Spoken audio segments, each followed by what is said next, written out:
And I'm gonna tell y'all the truth about Canelo. Easy, man. Cakewalk. Easy. Y'all sitting up here, y'all praising this dude. This dude was nothing. We back in the gym. And I got my hair done. Shout out to the braider. My hang time. We've been working all day. All day we've been working, baby. Yeah, the size, the power of Canelo, he's got the guy. Then all of a sudden you go back and you say, wait a minute. The other guy's faster. The other guy's craftier. Floyd Mayweather has reportedly urged Canelo to steer clear of Terence Crawford after witnessing alarming new training footage. Mayweather was said to be taken aback by Crawford's explosive speed, precise footwork, and crisp combinations. The leaked clip reveals a sharper, more focused version of Crawford than many expected. That we can't overlook. You never overlook any opponent. We can't base everything just off power. That we can't overlook. You never overlook any opponent. We can't base everything just off power. Floyd Mayweather has never shied away from bold claims, and his statement about Canelo Alvarez is no exception. Reflecting on their 2013 bout, Mayweather reminded the public that he was already 40 years old when he handed Canelo a decisive loss. He emphasized how easily he handled Canelo in the ring, despite being past his prime, suggesting that the Mexican star is overrated. To Floyd, the widespread praise Canelo receives fails to align with what he showed when they met. It is a stark reminder that experience, timing, and you can take a guy like Canelo. This guy can do. He can pick and choose who he want to fight. And I'm gonna tell y'all the truth about Canelo. Easy, man. Cakewalk. Easy. Y'all sitting up here, y'all praising this dude. This dude was nothing. I was almost 40 years old when I cooked this dude. Easy. Y'all always disrespecting our fighters. Live, only on DAZN, June 28th. Jake Paul versus Chavez Jr. Buy now at DAZN.com/boxing. Floyd Mayweather has long held suspicions regarding Canelo Alvarez's physical evolution. He openly accused Canelo of steroid use, citing the fighter's failed drug test in 2018 as a blemish that cannot be ignored. Mayweather, who has built his brand on discipline and clean competition, pointed to inconsistencies in Canelo's physique and performance as red flags for Floyd. The issue goes beyond personal rivalry. It is about upholding the integrity of the sport. He believes that accusations like these cast shadows over every win Canelo earns, especially against smaller or less physically dominant opponents. Canelo, and the list goes on and on about athletes that's been cheating. Been accused of cheating or been proven? No, been proven too. It's been proven. Yeah. Oh, with Canelo. Oh shit. This been proven. Lance Armstrong. And then Canelo talking about it was the steak that it was the meat that he was eating. So okay, now you eating. I guess you eating steroid cows. Man, these boys kill me. Jeff Mayweather added an exciting dimension to the buzz surrounding Crawford's rise. In his view, Terence Crawford possesses a level of versatility and skill that could make him a serious threat, even to someone of Floyd's caliber. He noted that Floyd remains in exceptional condition, staying sharp with training, and staying close to the sport. Jeff floated the idea that should Crawford defeat Canelo convincingly, a clash between him and Floyd might become not only possible but in high demand. Such speculation brings anticipation to a fever pitch and positions Crawford as the bridge between past legends and modern greatness. Everybody acting like Bud is the second coming of Mayweather. Y'all got the game fucked up. Mayweather actually didn't get hit. Bud gets hit by dudes that, like, who on Bud's resume is an equivalent of someone on Floyd's resume? So that's it right there. You know what I'm saying? Like, Floyd not getting hit by elites, Bud getting hit by non-elites, and somehow y'all think Canelo not about to touch him. During the recent face-off between Canelo Alvarez and Terence Crawford, tensions flared when Crawford gave Canelo an unexpected shove. Far from being thrown off, Canelo responded with a grin and admitted he felt more fired up. The incident, while dramatic, added an extra layer of intensity to an already electric build-up. Panel's response suggests that he thrives on confrontation and pressure, and the moment fueled his determination. It was not just a show for the cameras, it was a psychological moment that sparked deeper engagement from both fighters, elevating expectations for their battle. Canelo, what did you think about the shove, that moment that happened on stage? I'm turning it on right now. Right? Yeah. Did it make you want to go harder for the 13? I don't know, but made me feel more excited. Love it.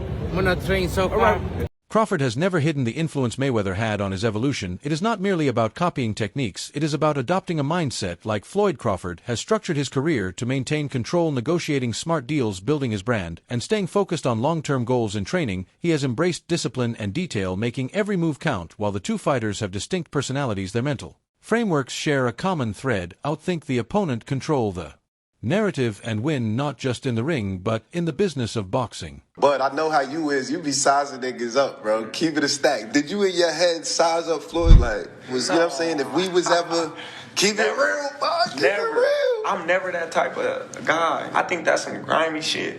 Always been happy for him, been a fan of his, and I never imagined us fight. Yeah. I never looked at him like, man, I know I'll be this. But you capping, bro. I never thought like fantasy fight me versus Floyd. Never. I never just was with a person and looked at him like, man, I'll beat his ass. Never. That's some hating type shit to me. Like plotting. I ain't never been that type of person ever. When Floyd speaks about strategy, it comes from lived experience. His victory over Canelo remains a masterclass in how to defeat a dangerous fighter using intelligence rather than aggression. Floyd's advice to Crawford was clear: do not engage Canelo on power, instead dismantle his confidence through movement, rhythm, and awareness. Crawford, known for his ability to adjust mid-fight, seems uniquely positioned to follow this advice. The fight is not about who hits harder, it is about who thinks faster and adapts better under pressure. That is where Floyd believes Crawford can shine.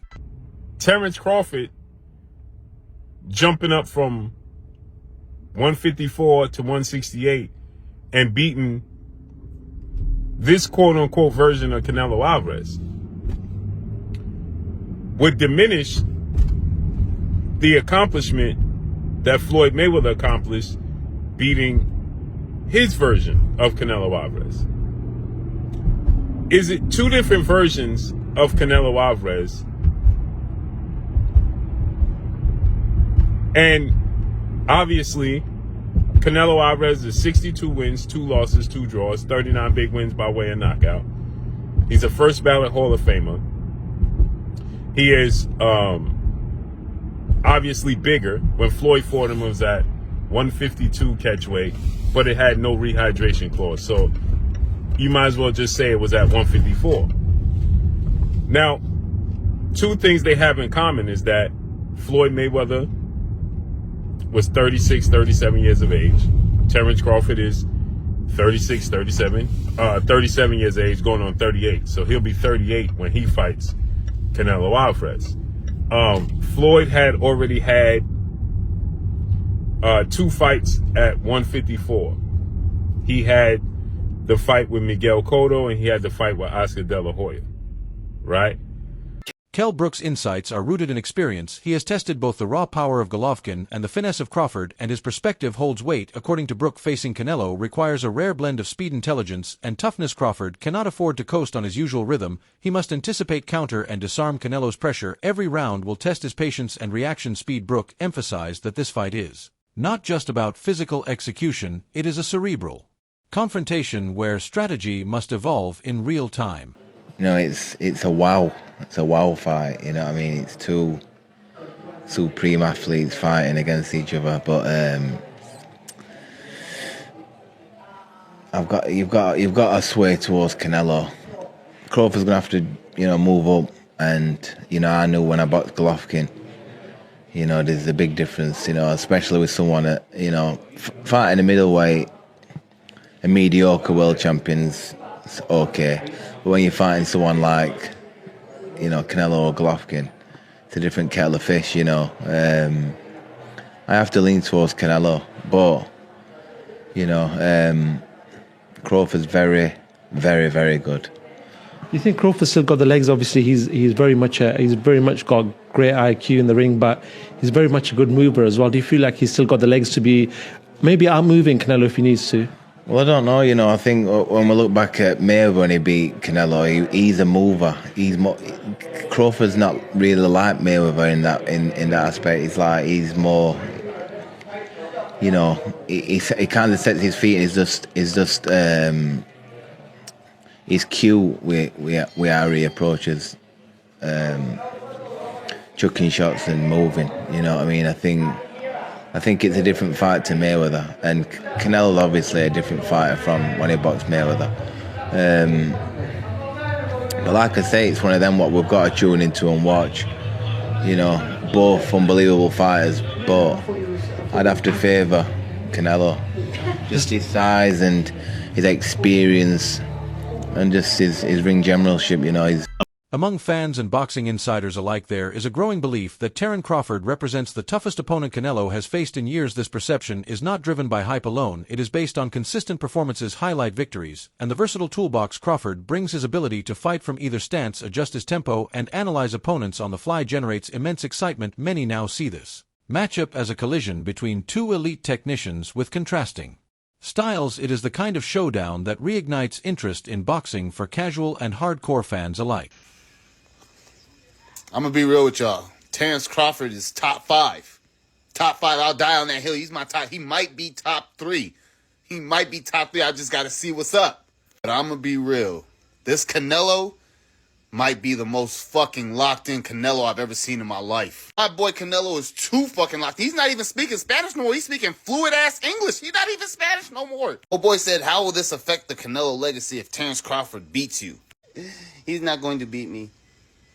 No, he's not going to beat me. But this will go down in boxing history. But he beat me. He's not beating me.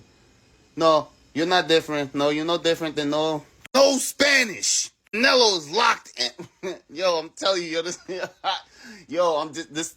is that fight where I feel a little bit scared for my favorite. Terence Crawford and his team know they cannot simply replicate what others have done. Their approach is customized from top to bottom. Crawford's style is a blend of patience and precision, and his ability to switch stances mid-round keeps opponents guessing. Against a seasoned fighter like Canelo, who is used to controlling the pace, Crawford must take risks not recklessly, but with carefully timed disruptions. He must reset the tempo, redirect the exchanges, and make Canelo uncomfortable in his own space. It is not just about outboxing him, it is about making him rethink his entire game.